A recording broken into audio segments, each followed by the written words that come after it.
Harvesting time na. Ang dami ng hinog. Kakatuwa. Yung mga pinaghirapan namin makikita na namin yung mga yung mga bunga. 4 lang tong tinanim namin, Ang dami na. Ito pa lang, wala pang hinog dito, no?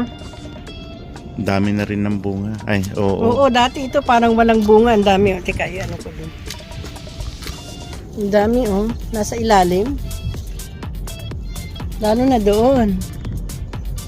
Ayan, ang dami. Ang dami na, Dati ito yung walang bunga, Pero bakit to? Parang nag-spread yung niya, branches niya, no? Ang dami doon. Pero itong namin, itong mga talong at saka hindi talong at saka sili, no? Hindi kinaya yung lamig. Yay! Nakakatuwa.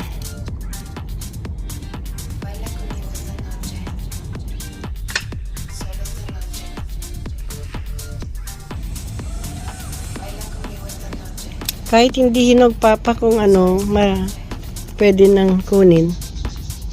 Kunin mo na. Yan, yung mga ganyan. Kakatuwa. Sayang yung talong sa kasili. Hindi nabuhay, hindi kinaya yung lamig. Ang kamatis kasi matibay. At saka ang sabi dito, ano ba sila? Self-pollinated? Yeah. Hindi mo na kailangan ng bubuyog o kaya nilang mag-produce ng bunga. Akala namin nun wala nang bunga to Nainggit ako dyan sa kapitbahay. Ayan pa yan. Marami ng bunga yung kamatis niya.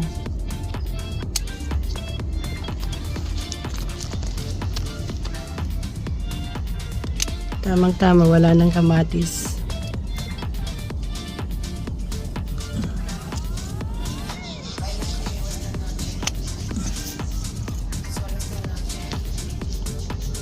Doon pa sa ilalim, Papa. Kailangan pumunta doon.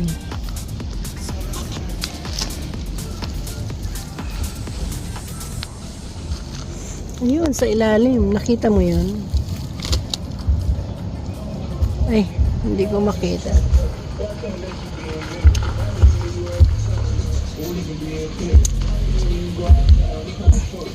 Ako, wala na yung direction ng Ayan pa, Papa. Malaki. Hindi pa gaanong hinog, Mama. Hindi pa ba? Yeah. Sayang din kung malalaki na rin yung mga tanim naming kalabasa. Ayan po.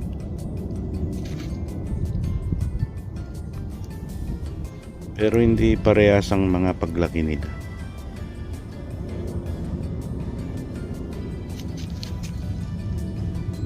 Ewan ko kung mga bulaklak yan.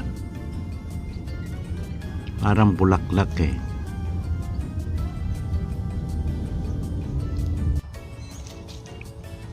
Ayan po at may mga umusbong na mga bulaklak. Ayan. Yan ang lalaking bulaklak.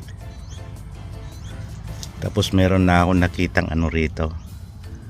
Ayan, babae na bulaklak. Ang babae pag ganyan may bilog sa baba. Ayan. Marami na siyang mga umusbong na bulaklak. Kalabasa po. Yan, ang ganda na ng kalabasa ko. At ito'y babae na bulaklak. Ngayon, puputulin ko tong lalaking bulaklak. Ipopollinate ko doon sa babae. Itataklob ko.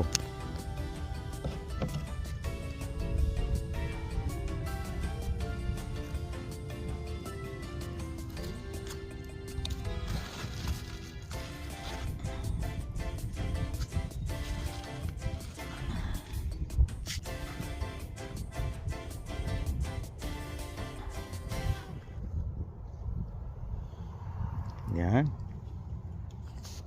Tapos ipro-pruning ko, babawasan ko yung dahon.